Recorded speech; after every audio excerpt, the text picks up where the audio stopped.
It is my great pleasure to introduce you to A.C. Grayling tonight. As many of you know, the very premise of the Wheeler Centre is concerned with the public examination of ideas. And I feel like when we're doing our jobs most acutely, it's the examination of the more difficult ideas. Over the weekend, I think there would be very few of us who didn't look at that footage of German people whooping and cheering the arrival of Syrian refugees and feel varying degrees of shame or at least discomfort. And on this cold Monday night, I can think of no person more appropriate to consider these contemporary challenges of war and the consequences of foreign policies than the exceptional and rigorous mind of A.C. Grayling. His latest book, The Challenge of Things, Thinking Through Troubled Times, is a particularly necessary series of essays exploring the most difficult questions we face right now and will continue to confront into the future. I strongly recommend it to you all, and we are very grateful to Embiggen for being here tonight so that we can all purchase a copy of our very own. A.C. Grayling is a professor of philosophy and master of the New College of Humanities in London. He is the author of over 20 books, which include Liberty in the Age of Terror, The Good Book, A Secular Bible, and of course, The God Argument. He's a regular contributor to The Times, Financial Times, Observer, Independent on Sunday, Economist, Literary Review, New Statesman, and as well Newsnight and CNN News. He's been a paradigm of humanism for many years, the Vice President of the British Humanist Society, a patron of the UK end of Dying with Dignity in Dying, and an honorary associate of the National Secular Society. Yet his abiding success, I think we can all agree, is in a style that makes philosophy and ethics accessible, seeking an active and useful role in broader society. Would you please welcome A.C. Grayling?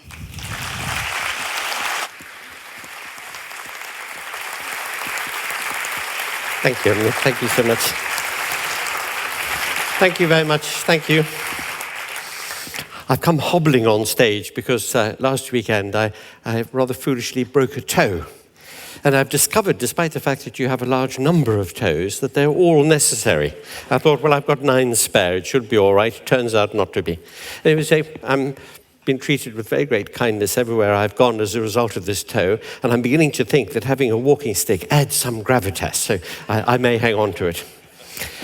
Well, as you heard, I'm here to talk about a collection of essays, and by their nature, collections of essays are, of course, miscellanies, so one covers many, many different topics in them. The essays are collected from a variety of sources, but what I thought I might do is to pick out 2 or 3 themes from the essays, because in reflecting on things that I've been writing about over the last couple of years, it did indeed emerge that there were some themes there. And also, I happen to be rather a fan of the essay form. I mean, you will know that until the early 19th century, the late 18th century, the 2 great literary forms were the essay and poetry, which included drama. The novel, of course, was regarded as an entertainment for young ladies who hadn't really been brought up very well. And it was only until Jane Austen and Sir Walter Scott that the novel came into its own and has become one of the leading literary forms. But in the great age of the essay, at the time of William Hazlitt and Charles Lamb and Leigh Hunt and others, it was the main conduit through which the conversation of society was conducted. And of course, essays continue. There are feuilletons, as people call them, opinion pieces, long pieces in newspapers and magazines. That's the home of the essay now, and it's a good thing that that forum for discussion should still exist. And so this is a collection of that kind of thing. Not attempts to tell people what to think, or to sell a particular point of view necessarily, although one should, of course, take responsibility for one's views, but really to be a contribution to that conversation I mentioned. Because any society must have a conversation with itself about all the things that matter, and it's from that conversation that we learn and that we progress. So the 3 themes that I'd like to bring out of these essays are these. China. Now, you're a country, Australia, which has a good deal to do with China. And what happens in China has a big effect here on the Australian economy, for example, and no doubt will continue to have increasing effects on Australian society and perceptions of the world, because of course the centre of gravity of things in our world is shifting east more and more rapidly, and China is becoming an immensely significant player in world affairs. Even this current difficulty that the Chinese economy is facing with devaluation of the yuan and the complications facing the Chinese economy, there's no doubt that this century is going to be the Chinese century. And therefore, there are some things that we need to think about in connection with China. The second theme that I'm going to bring up, if I may, has to do with the brain. There is a connection, you'll see, which I'll draw for you. And my final theme comes out of some of the things that I want to say about the brain, and it is about the very great importance to us all of literature. So let me begin with China. As you see, it's a bit of a magical mystery tour, so you can wait to see what the segues are. So to say something first about China. First, I should say to you that I had the wonderful opportunity to live in China for a time. I lived there in the 1980s and taught there at the Chinese Academy of Social Sciences. Subsequently, I have visited very often. Was twice the director of a summer school for academics in China. Wrote a couple of books about China. One of them was a real delight to do. It was a literary companion to China, an attempt to introduce something of what you might call the mentalité, the world view of the Chinese traditions in literature and philosophy. And the other was a book that I wrote with a Chinese colleague about the history of the Chinese Communist Party from the Long March in the 1930s right up to the Tiananmen Square events in 1989, in an attempt really to explain how that could happen, how there could be an economic opening and liberalization in China while at the same time maintaining the iron rule of a one-party state. And it's that particular thing. And I speak here as somebody who really loves Chinese culture and Chinese history and the Chinese people, lovely, warm, welcoming folk I've met so many times in China. You knock on any door and say you're thirsty, you'll be invited in and given a cup of tea. And their sense of humor is so like our own and really wonderful. But I have my reservations about the elderly gentlemen who occupy Zhongnanhai in the Forbidden City in Beijing and their attitude to things. And that's the concern that I have now that this center of gravity is moving east. We need to ask ourselves a couple of questions. Questions which are prompted by the following thought.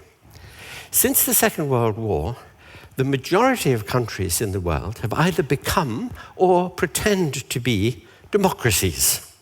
And they do this because they look at the successful countries, that is, economically successful, militarily powerful, influential countries in the world, the United States of America, Western Europe as was, Australia, New Zealand, Canada, and they think to themselves, in order to become wealthy and influential, what must we do? Well, we must model ourselves on these successful nations.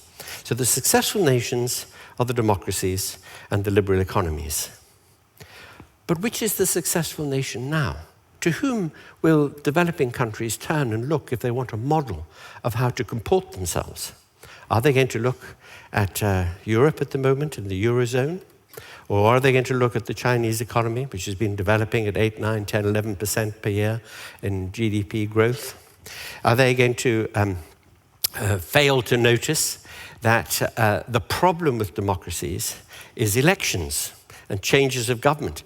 And when a government changes, there are different views about tax, new regulations on emissions or climate change issues, constantly producing environments for business which are not always predictable, not always stable. If you're a businessman, what you really like is a nice, predictable, stable set of affairs where you can look into the future and make proper plans. And of course, the ideal place to do that is in a country which has a government that's not going to change and which also is interested in you being successful and exporting a lot, so it's going to give you a lot of facilities to do it. Now, one thing, and here I'm generalizing, and of course you all know that generalizations are false except insofar as they're true, So I'm generalizing now about the Chinese.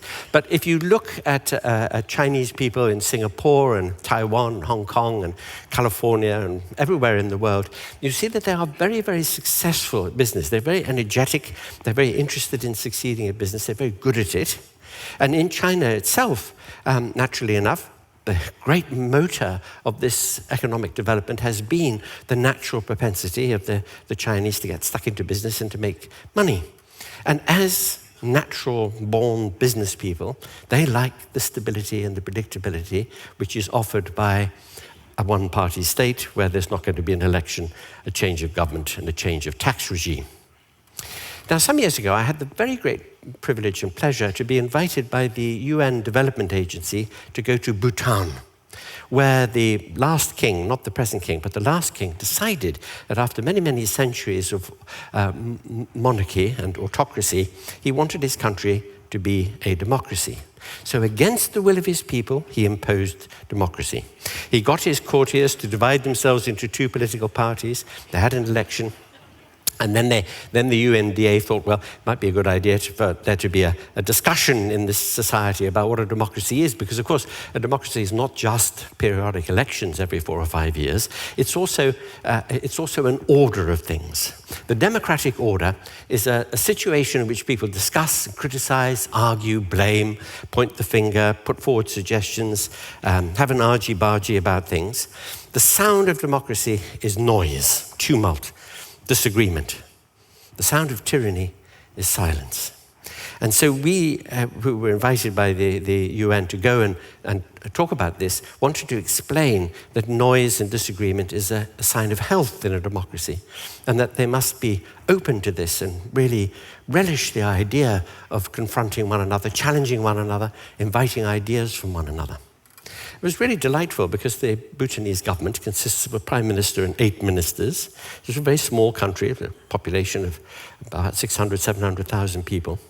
And the Minister of Information in the Bhutanese government made a most charming speech. He said, "We in Bhutan have 1 newspaper and 1 television channel. But we don't even need them really to disseminate information because we're so good at gossip." He said, "We're so good at gossip that everybody knows who's sleeping with whom. They even know who they're going to sleep with next." So in that kind of situation, no great pressure really to extend the conduits of information in the society. So as you can see, they're a cheerful, open, rather optimistic bunch of people, and who had decided to take this step of becoming a democracy and experimenting with that way of conducting themselves. And it seemed to me while I was there that I was witnessing perhaps the tail end of this great movement over the last half century and more, where countries were trying to model themselves on what had seemed to be the successful way of doing things. But that this new model, the new kid on the block, with a much more effective way of doing things economically, because of the control that it exerted over society, was going to start to become the model that many developing countries would look to. And so my thought about it is this. If we understand this trend, if we project this trend across the coming decades in our century, then we might see the development of regimes, of ways of thinking about politics and society, which no longer place the kind of emphasis that we care about in our democracies on civil liberties and human rights. That it may be that the overwhelming power that bottom line interests have in our society is going to make everybody want to be more like China, want to construct social and political regimes in which what really flourishes is not the individual, it's not the community, it's not that noisy debate that a society has with itself, but the possibility of growing wealthier and increasing the bottom line on the GDP. Somehow or other, capitalism, and I'm not myself, despite the hairstyle, all that against capitalism. I do think that the shoestrings and chewing gum and what have you do best if left to the market. But at the same time, we have to really be conscious about the sorts of forces that might diminish our prospects of being free as individuals to make decisions of a very important kind about how we live and how our societies might be.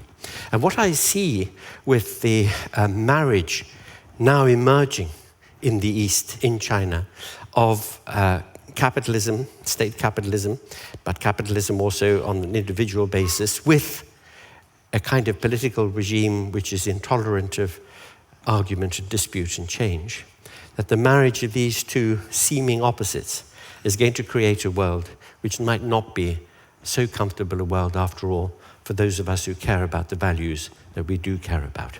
So I just wanted to ring a little bell, alert people to the possibility, to make people think about these things.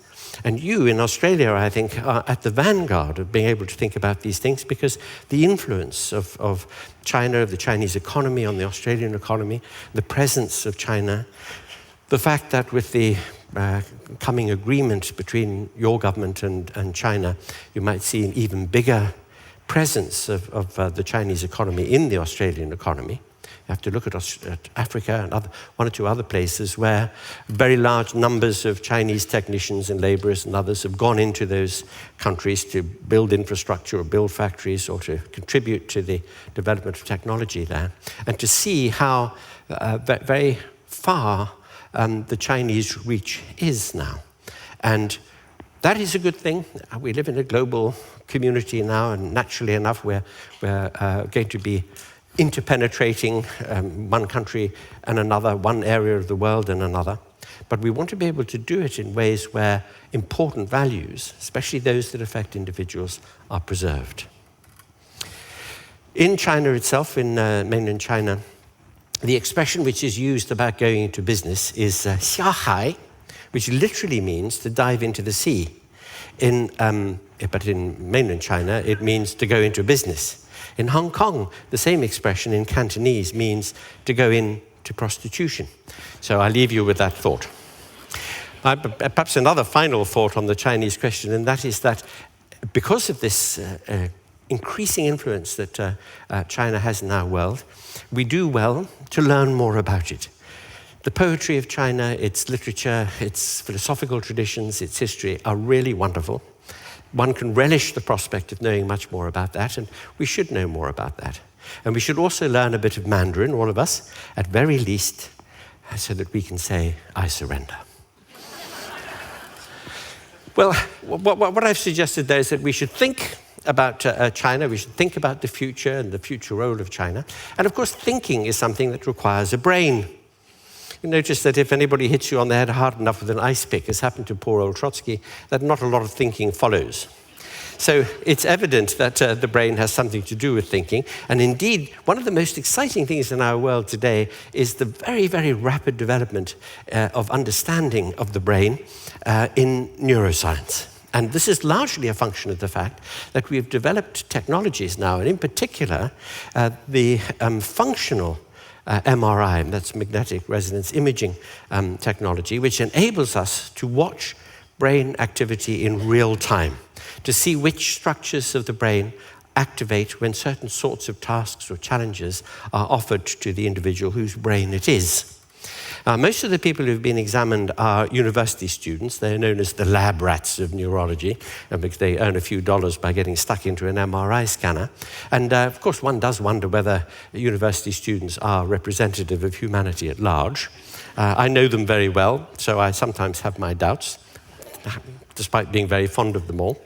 But they have been subjected to a large number of examinations of different sorts of explorations of the psychological events that could be associated with the physical events observable in the brain by MRI scanning. And this has advanced our knowledge of brain activity, brain structure, hugely. And we are now, I think, at an early stage of really in-depth understanding of the brain. And it's an exciting time, therefore, for us as human beings, because one of the frontiers of our understanding being pushed out a little bit more every time an experiment of this kind is conducted. At the moment, there are some alarming suggestions coming out of brain research, and that is that, the great metaphysical debate about free will and determinism. one of the very, very hardest, knottiest problems in metaphysics indeed. And it looks as though the argument is being nudged in one direction rather than the other direction.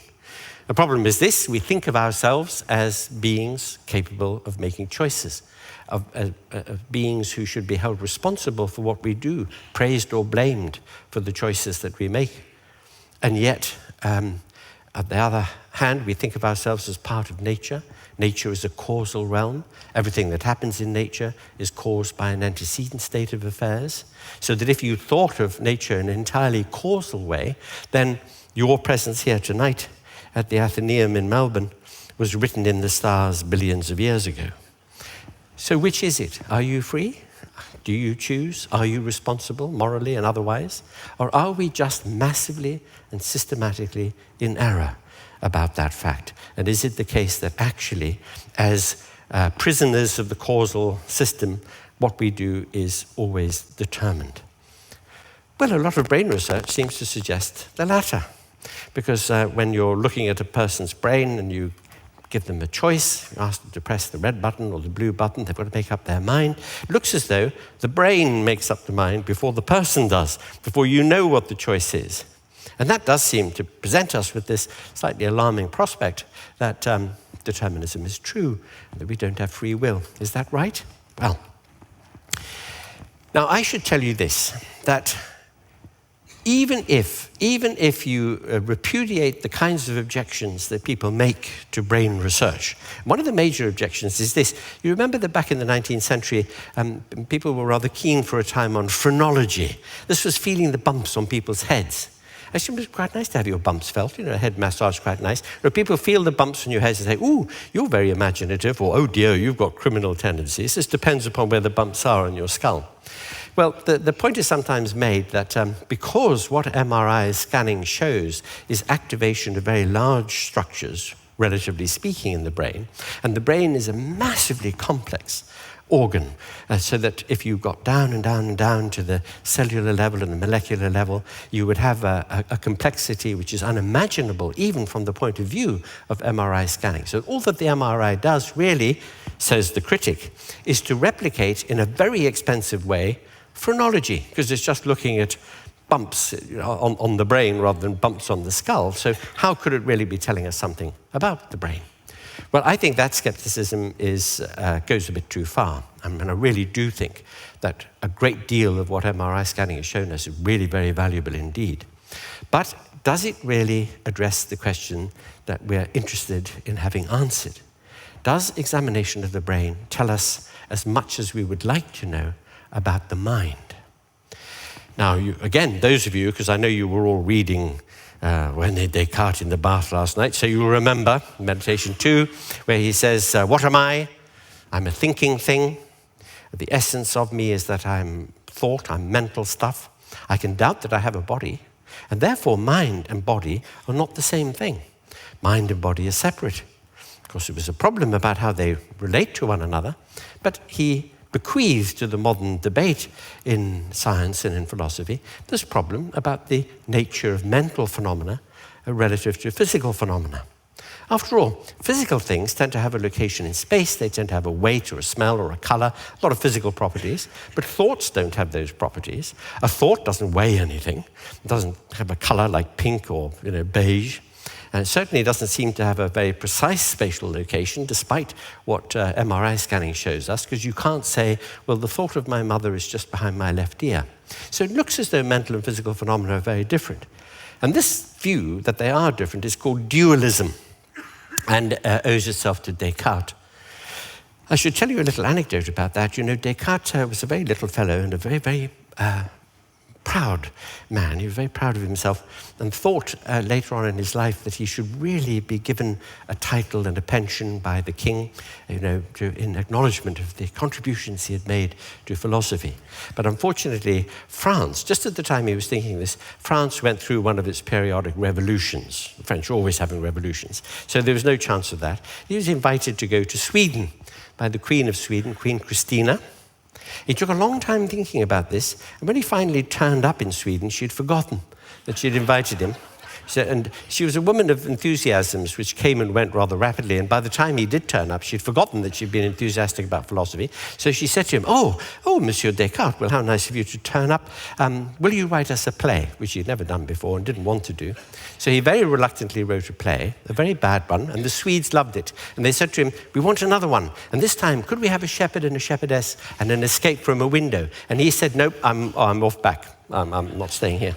So reluctantly, Queen Christina agreed to have some philosophy tutorials with him because he wanted to tell her his philosophical views.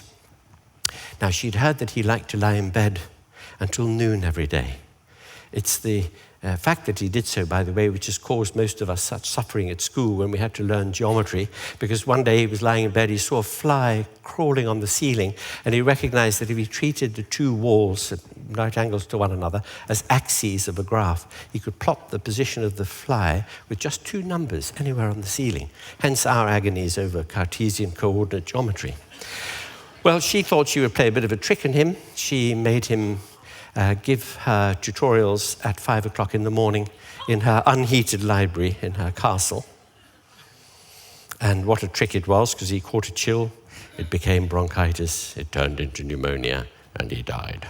So she was very, very upset to have killed the most famous philosopher in Europe. And she was going to build him a great mausoleum, but she forgot about that pretty soon too. So he was buried in unconsecrated ground. And 17 years after his death, his body was exhumed to be taken back to Paris. And on the way, somebody pinched his head. Now, this is a strange thing. If people are always interested in the heads of geniuses, you know, Einstein's brain is in a vat, and people go and peer at it in the hope of understanding relativity. I don't know what it is they expect to see. But this curiosity is a kind of general one in human nature. So somebody pinched Descartes' head. And today, his body lies in the church of Saint-Germain-des-Prés, opposite the De Magot Café. And his head is in the Musée de l'Homme in Paris. So in death, the mind-body problem is reciprocated. Well, I want to tell you that I'm not a dualist. I don't agree with Descartes. I don't think that minds are different from bodies. I don't think you get mind unless you have a brain. So I'm not a dualist.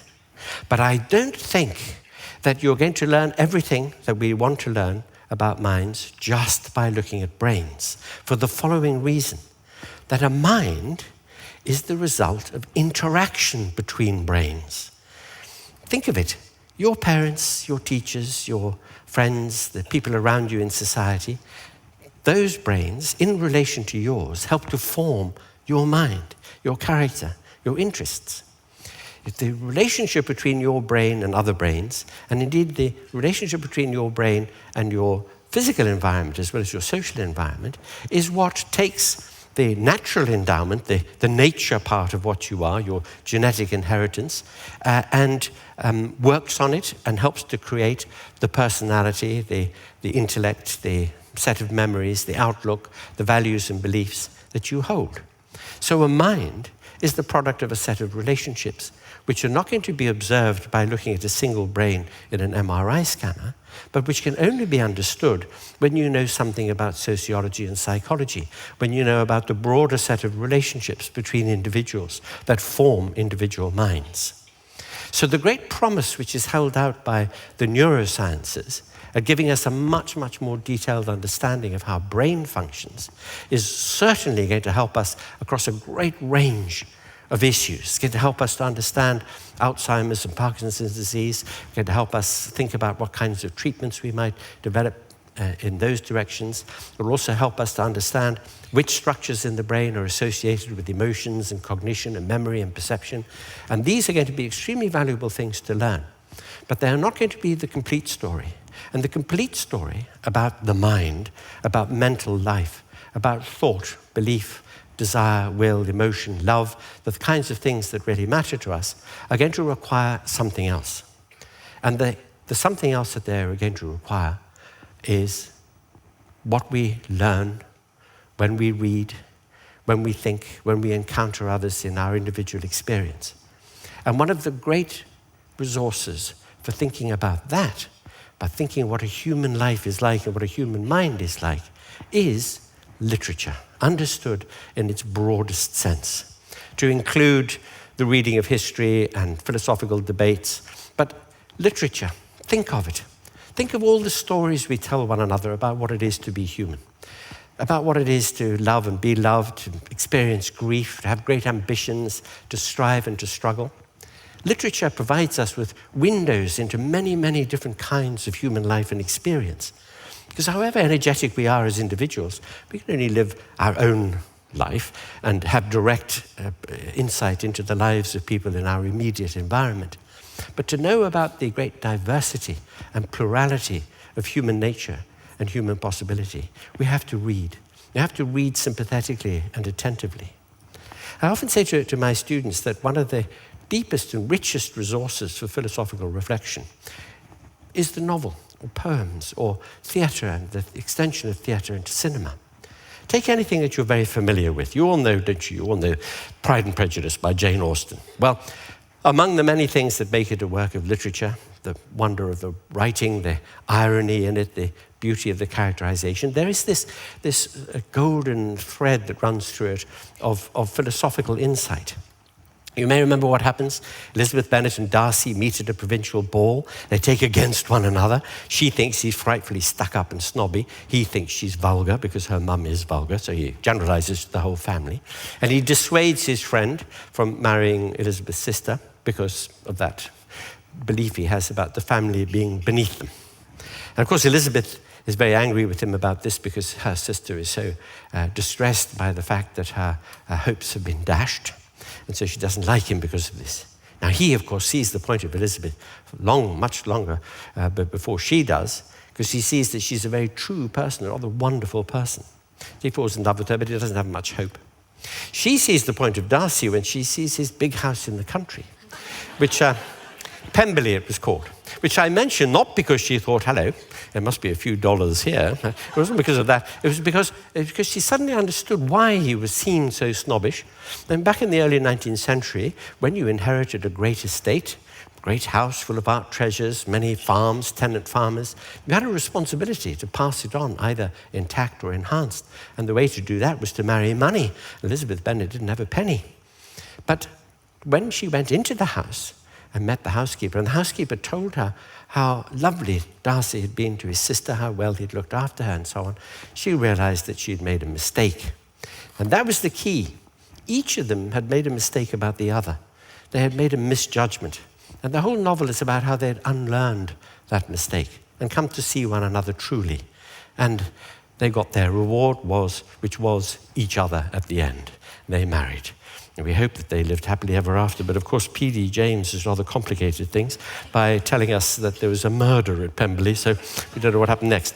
Anyway, there's an example of how literature, if you're attentive and thoughtful, teaches us something, teaches us a very great deal about even obvious things like that, makes us aware, makes us think about human beings and human nature and the human condition.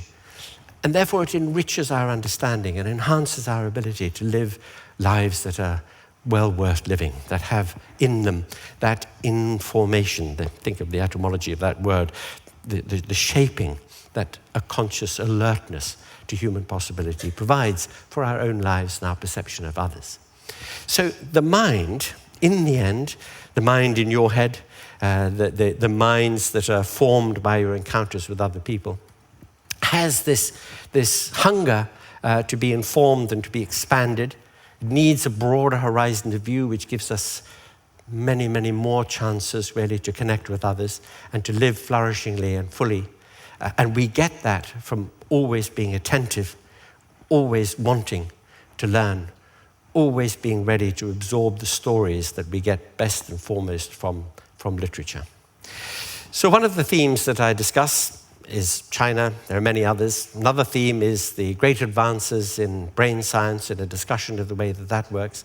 But finally, I talk about a thing which is very close to my heart, and that is the immense importance to us of being readers and of being thoughtful and attentive and intelligent readers and reflecting on what we read and realizing that literature in all its forms, not just fiction, but as I say, history and other forms as well, are the conversation that we should be auditors of and to which we should contribute.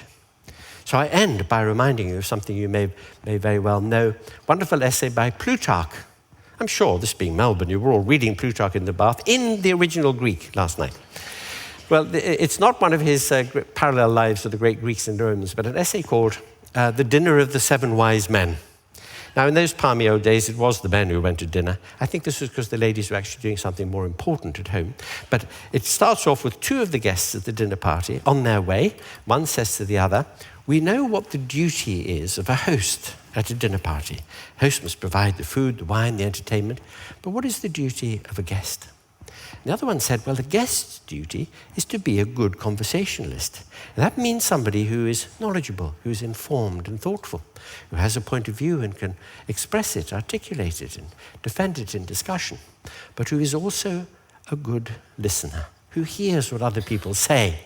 And by the way, you know, this is a really key thing, because really hearing what other people say, rather than only thinking you hear what they say, that's a real trick. Most of the world's problems arise from the fact that we don't hear what other people say, but only think we do. Indeed, all domestic problems start right there.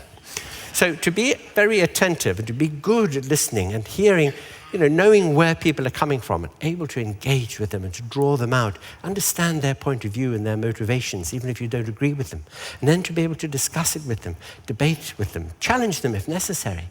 But to be informed and thoughtful, knowledgeable, and to be attentive and understanding of other people's points of view, that is what it is to be a good conversationalist. And therefore, that is what it is to be a good guest at a dinner party. But it is also what it is to be a good guest at the dinner of life.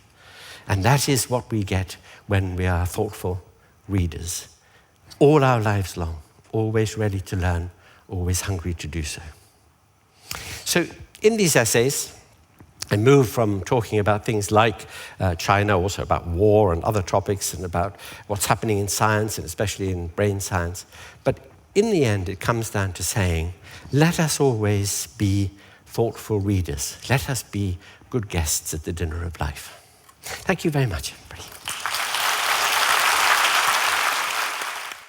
Anthony, I was interested that the conclusion of the book really sort of finishes with you observing, drawing on some observations from growing up in Africa and saying how that kind of drives your feminism today.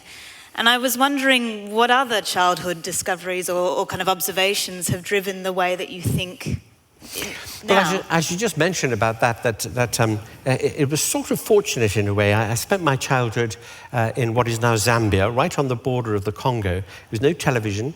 We were miles from anywhere. My father, who had gone as a bachelor to Central Africa before the Second World War, loved it, absolutely loved it. He loved the wide open spaces and the animals.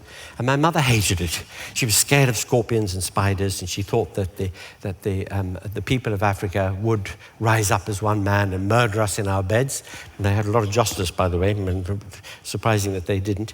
And so when we got the airmail edition of the Times, she would look at the centre pages and say, "Oh my God, look what we're missing at the West End." And so I thought to myself, get me out of here, I've got to get back to London as fast as possible. Because the only resources were for adults, it was adultery, and for children, it was reading, because there was no telly. So in a way, it was quite fortunate, because although we didn't have a huge library at home, we had books that were curious and interesting. And it made me rather interested in reading, because when you open a book, you open a world. And so I could travel everywhere and explore all sorts of ideas and meet all sorts of people, and that was really fortunate. What were those books that really shaped? Well, they were all the usual children's books, of course, but we also had a whole lot of novels. We had Walter Scott and Jane Austen and George Eliot and others, and I very much liked them. But best of all, we had a set of encyclopedia. So you can see I was a very earnest youth. I used to page my way through these encyclopedia, trying to understand what was in them. But what got me really interested in philosophy was that there were these wonderful sepia-tinted portraits of busts of Socrates and Plato and Aristotle. And I was so curious to know what it was that they had said. Why were they great? Why were they in this encyclopedia? So my first encounter with them really turned me on. I would have loved to meet you as an 8-year-old, I think. I think I was rather an exhausting 8-year-old. So really. I was interested too that you sort of referred to the internet as this successful demonstration of the agora from ancient Greece. But I wondered, you've just come down from the Festival of Dangerous Ideas, where, and we've also hosted John Ronson here in Melbourne as part of our Writers' Festival. And I wondered what you make of that shame culture that John Ronson describes, where particularly on Twitter, people kind of leap upon mistakes and use it and really in a very mass way kind of shame people into some really huge consequences for their lives. What do you make of that more negative side of the internet? Well, it is the great downside of the internet. There are two, actually. That is one, anonymous trolling, or I think they call it, don't they, where people can vituperate and say really nasty things to people. It's not just across the internet, it's also Twitter. This happens as well. Bullying, cyberbullying. I mean, all those things are the downside. Alas, they reveal an aspect of us that if we think we can get away with things, if we had the ring of Gyges, which makes us invisible, what would we do? And we would learn bad things about us, I suppose. And we certainly learn bad things about human nature from this aspect of the internet. But the good aspect of the internet is that it provides us with access to a world of information and data and opinion at the speed of light, at the press of a button. That's a remarkable thing.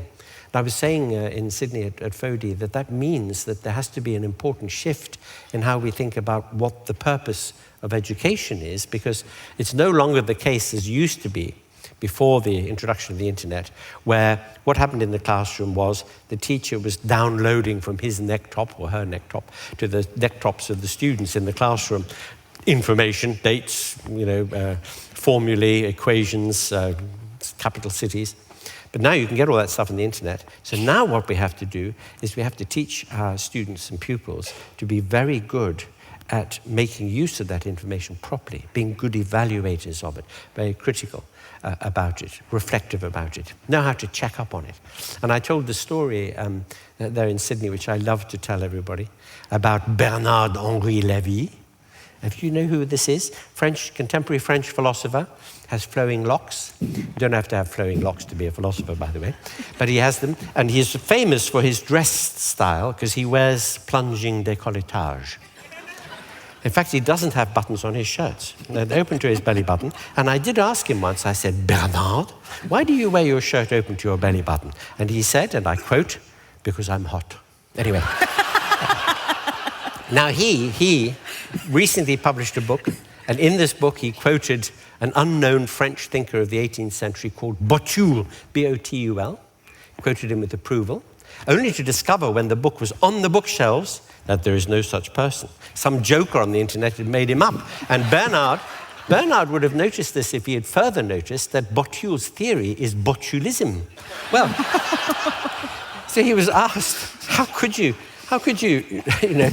write a book in which you quote this and you don't check it up, you just got it off the internet. And we all know that, for example, Wikipedia is under attack all the time, dozens of times a day. In fact, the Wikipedia entry on Israel is attacked several times a second, so that the misinformation and the spin and the twist and the attempts to rectify that information, very, very commonplace in thousands of Wikipedia pages. So you've got to be very suspicious about the internet. You've got to be able to have a good nose. You've got to check and be a great evaluator. And that is what we have to teach, that skill to our students these days. Do we have questions from the audience? Go on. All right, we've got one coming forward now.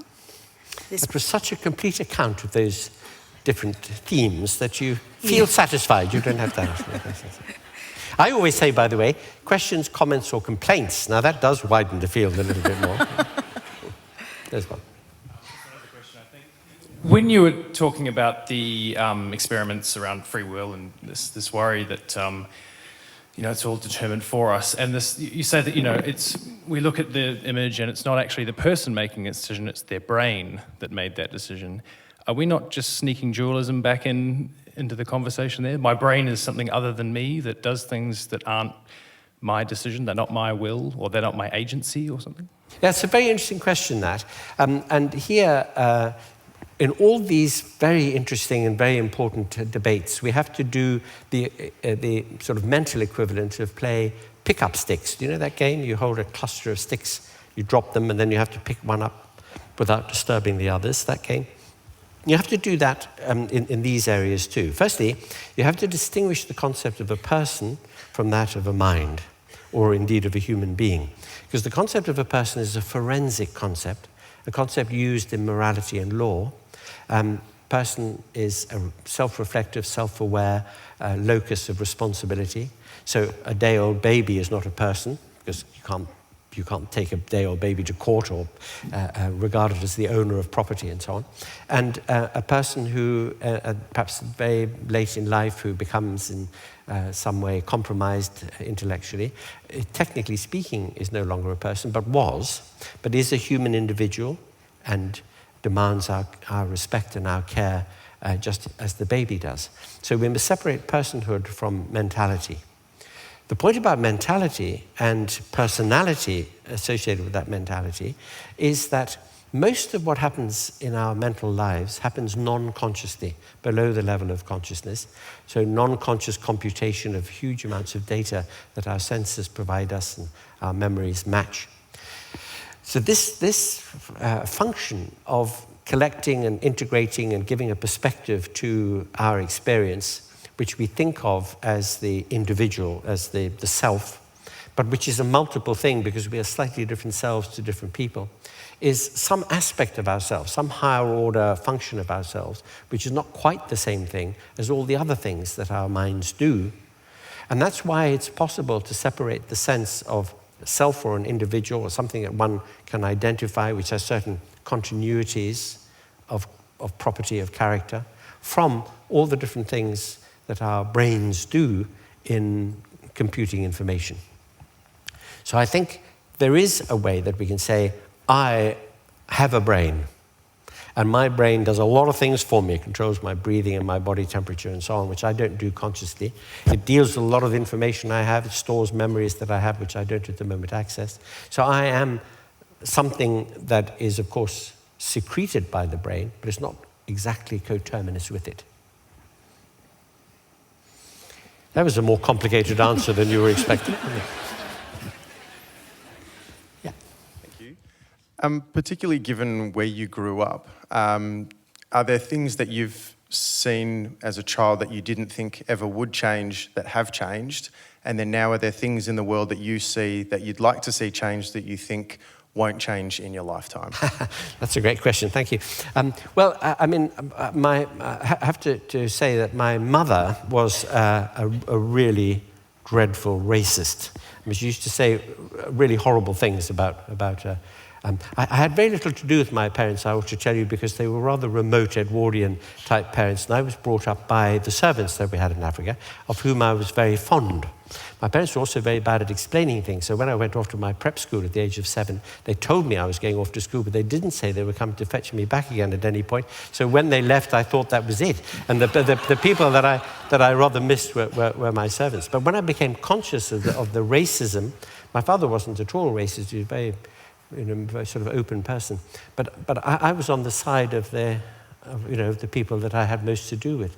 There was one servant who was very fond of me and I of him, and he used to sleep on the floor next to my bed when I had nightmares at night and so on. So I felt very attached there to the cause of anti-racism, and it made me think when I was an undergraduate student, and you remember, with what confidence and hope we address life when we're at the know-it-all stage at the age of 18 or 19, that racism, sexism, capitalism, every ism you could think of was over and done with. We'd solved all that problem by a few demos, and the future was going to be better.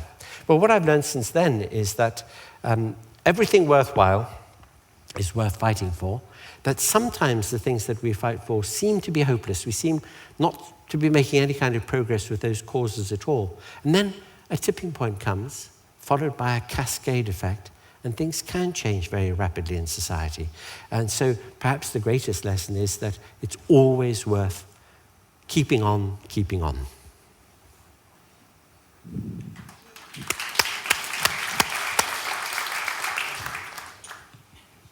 Thank you, Mr. Grayling. Just to prod you on physicalism a bit more, to ask what it is that you think we might get about the mind from a non-brain-based study. and whether it might be a sensible criticism to say that, say, learning about digestion from looking places other than in the gut, you might learn about what it is to, be hungry and what that feels like, and a bunch of secondary things, but not a lot about digestion in itself, and whether someone might say that about learning about the mind from non-brain-based things, that we might learn some secondary stuff and some interesting stuff, but not really anything about where the mind actually sits or what the important what the crux of it is, I suppose. That's a smart question, but I do think that there is a disanalogy between digestion and psychological phenomena. And in fact, you can come at it obliquely in the following way. Let us suppose that you could exhaustively account for psychological phenomena by looking at brain function. Then, of course, we would have very good reason to think that we would learn a huge amount from knowing about structure, from knowing about brain anatomy, and knowing about the evolution of the brain, much as we would by looking at the digestive tract and all its functions. But look at human history. Look at the way that societies change over time. Look at moral progress. Now, I don't know if you had Steve Pinker here recently talking about his book, The Better Angels of Our Nature. Steve is a friend of mine and a colleague of mine. He teaches at my college.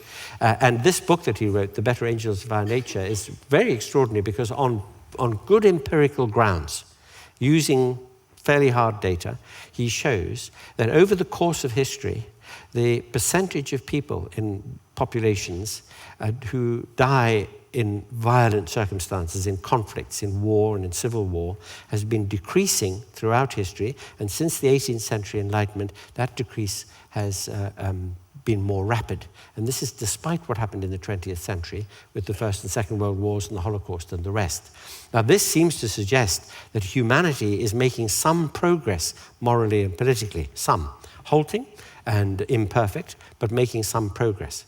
Now, this means that sociologically and psychologically and in our ideologies, in our thought, in our behavior governed by our thought, things are changing. And if we were just physiological function, if we were just the outcome of physical evolutionary processes, then perhaps this wouldn't be happening. Or at any rate, understanding it would be something that was rather simpler, because we wouldn't need to look at psychology and politics and ideology, philosophical ideas, debate, and so on, and the fact that people can change their minds. It's quite hard to change your brain willingly. I know brains are plastic and do change, of course, but to change them willingly is more difficult than to change your beliefs.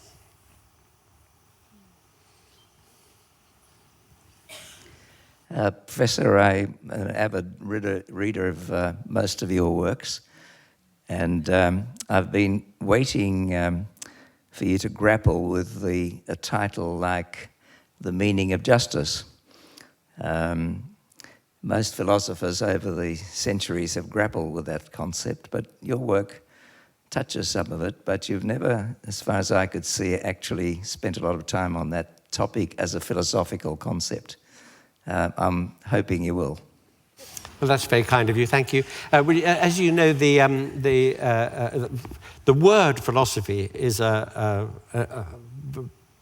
label like the word science, where science, the label, embraces physics and chemistry and lots of subdivisions of physics and chemistry and the biological sciences and meteorology and geology and lots of ologies. So what they tend to have in common is that you have to know chemistry if you're going to know anything about the other sciences, and you need to have some mastery of mathematics because that's a great tool that you apply in science, quantitative approaches where possible.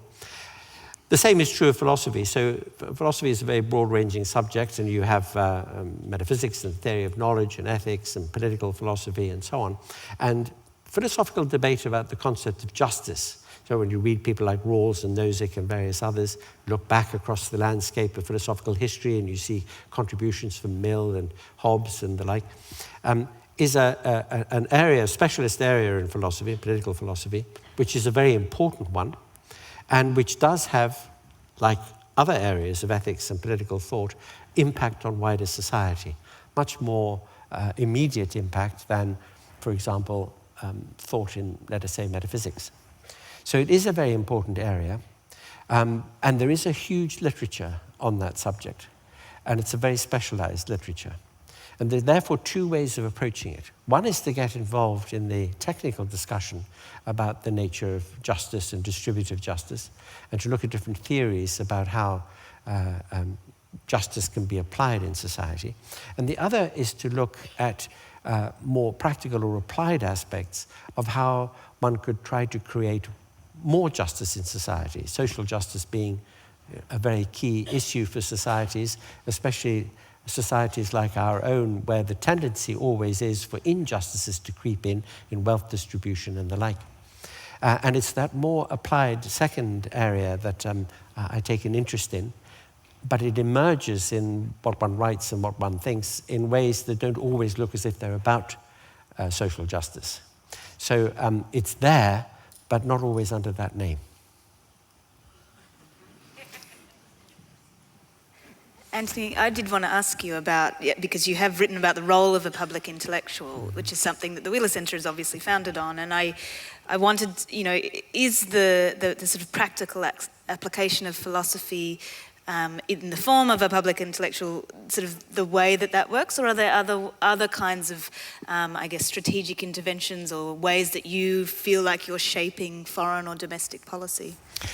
Well, firstly, let me just say about the label public intellectual. Of course, in the Anglophone tradition, and especially in the UK, the word intellectual makes people reach for a gun, and the phrase public intellectual makes them reach for two guns. So it's not, you think of this, the public intellectual as a pontificator who has a lot of views, but doesn't ever have to put them into practice, because, of course, being involved in practical matters immediately introduces you to the necessity of compromise. It's all like herding cats always, especially if you're in government, let's say. So it's a kind of easy role just to say, oh, well, I think things should be thus and so, and everybody else is idiotic except me, and I know the answers. So the way I see it is this.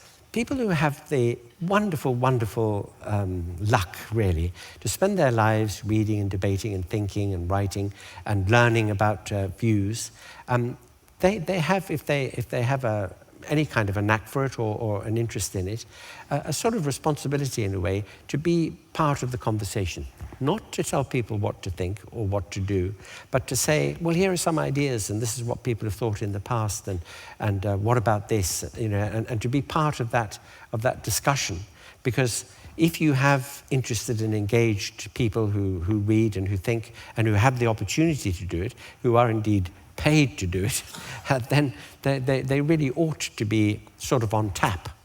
In the Royal Air Force, they used to have a saying, you must have the experts on tap, but never on top. And so this is the place where you should keep your public intellectuals.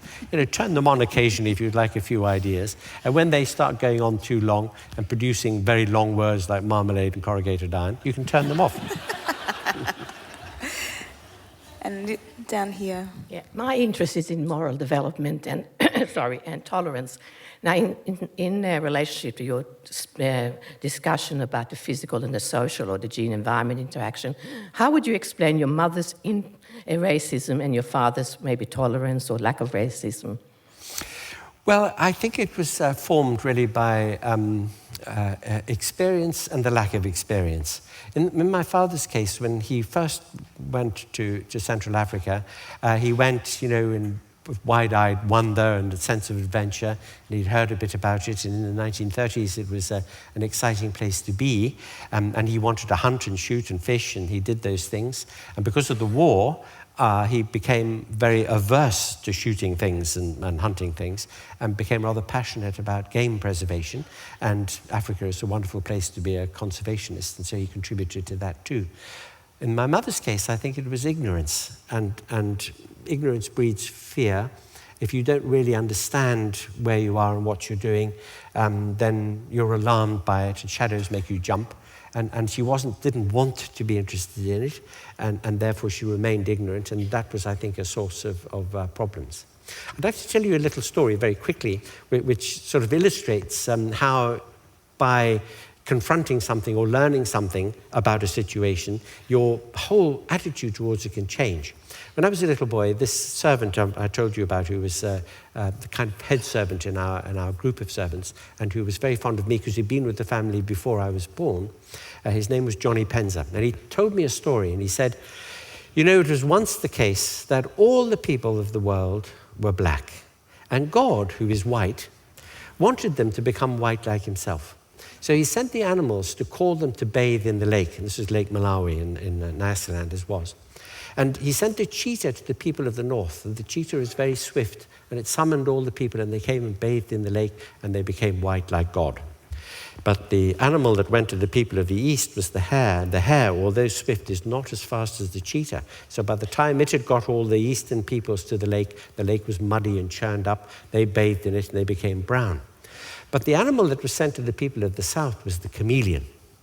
And the chameleon, as you know, is very, very slow.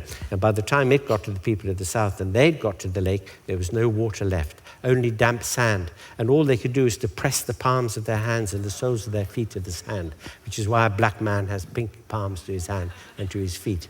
Now, I think that is a terribly tragic story.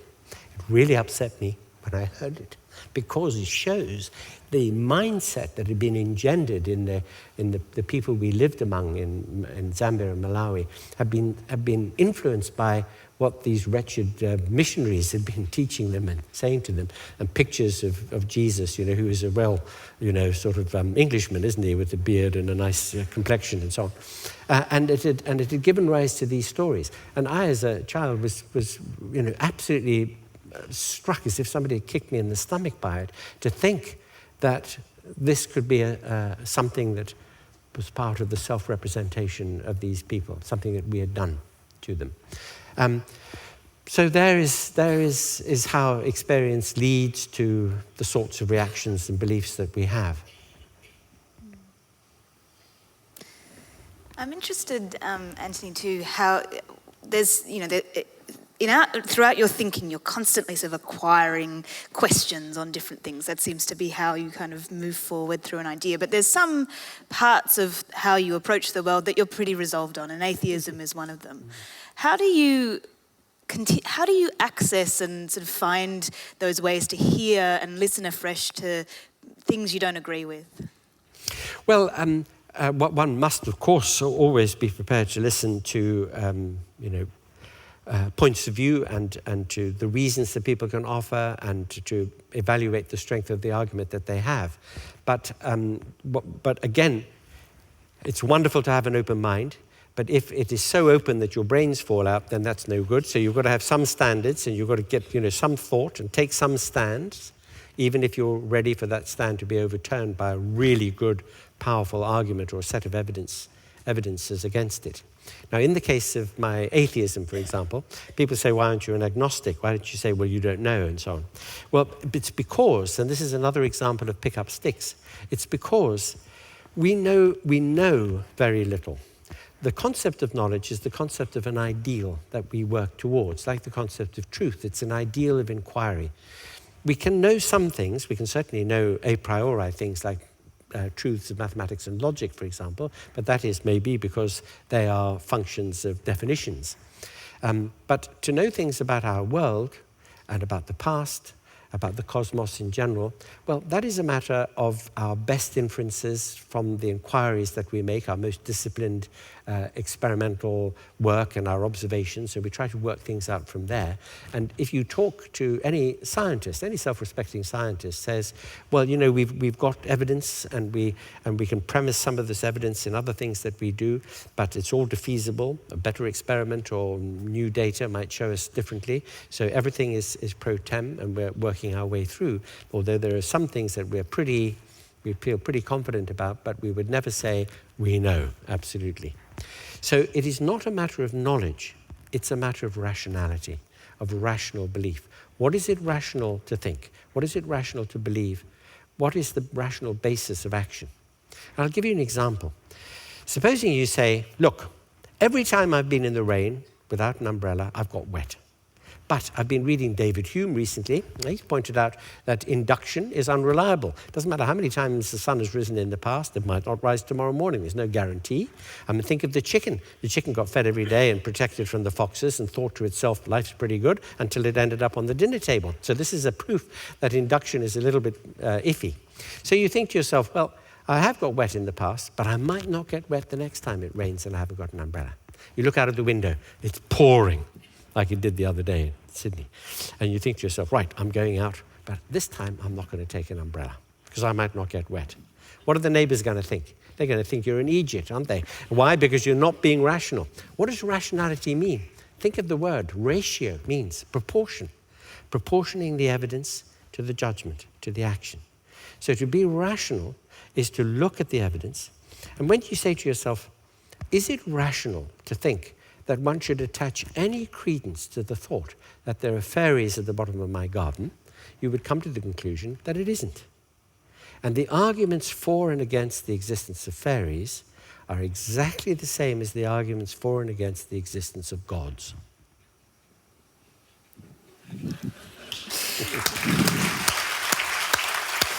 Will you please join me in giving a huge amount of applause for our guest, AC Grayling. Thank you very much. Thank you. Thank you, Emily. Thank you. Bye.